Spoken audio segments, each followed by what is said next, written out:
Yorùbá tàtà, ẹ̀yin ọmọ Yorùbá pàtàkì, gbogbo ẹ̀yin ọmọ Yorùbá tó ṣẹlẹ̀ ń jọ. Ohun tí a mú wá sí ojú ìwòran wa lọ́sàn-án yìí, òun náà ni ìwúlò ọmọbìnrin nínú ilé nílẹ̀ Yorùbá. Ìbá ṣe láyé àtijọ́, bá ṣe láyé ìsìn, ìwúlò ọmọbìnrin nínú ilé. Ọmọbìnrin máa wúlò púpọ̀ o. Ọmọbìnrin àkọ́kọ́, òun ló máa fọ gbogbo abọ́ inú ilé. Ìwúlò ọmọbìnrin ẹ̀kejì, òun ló máa gbálẹ̀ inú ilé. Ẹ̀kẹta, òun ló máa fọ gbogbo aṣọ, ó máa fọ aṣọ inú ilé. Ṣé wá rí o, ó máa paríparí ẹ̀ bí ìkẹrin yẹn, ó máa dáná fún gbogbo ilé.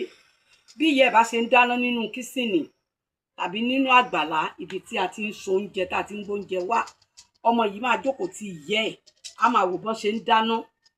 Tó bá dé àárín kan tó ti dàgbà, òun ló máa wá dáná yẹn. Ó máa ràn ìyá ẹ̀ lọ́wọ́ ní kékeré, bá má bọ́ wá o, Kíkẹ́ bá mú síbí wá o, Kíkẹ́ bá mú agbè yẹn wá o. Ó ràn ìyá ẹ̀ lọ́wọ́, á máa fojú sí gbogbo bí ìyá ẹ̀ ṣe ń dáná yẹn. Tó bá wá yá, tó bá ti dàgbà kó tó dẹni ilé ọkọ, òun ló máa dáná fún gbogbo inú ilé. Ìkarùn-ún, tí ó bá dàgbà tó lọ́kọ, ọkọ ẹ̀ ló máa tọ́jú àwọn òbí ẹ̀, òun àtọkọ yẹn tóun náà bá rí ṣe. Ṣùgbọ́n tí yóò bá rí ṣe tó, ọkọ ẹ̀ á máa tọ́jú àwọn òbí ẹ̀ lọ́jọ́ ogbó, torí pé àwọn òbí yẹn ti máa dàgbà, wọn lè ṣiṣẹ́ mọ́, wọn lè ṣe wàhálà mọ́.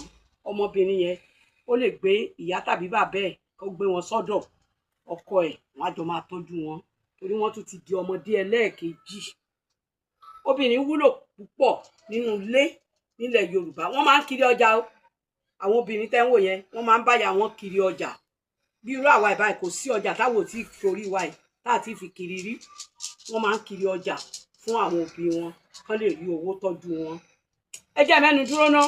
Nítorí ìdí èyí, gbogbo ibi tẹ́ bá ti rí fídíò Culture by Ade Anade, ẹ like, ẹ comment, ẹ follow, ẹ share. Bí ẹ ti ń gbé iṣẹ́ tèmi gòkè, ọba Elédùwà tó jọ dá èmi àtẹ̀yin sílé ayé, á gbéṣẹ́ yín sókè ní agbára Elédùwà.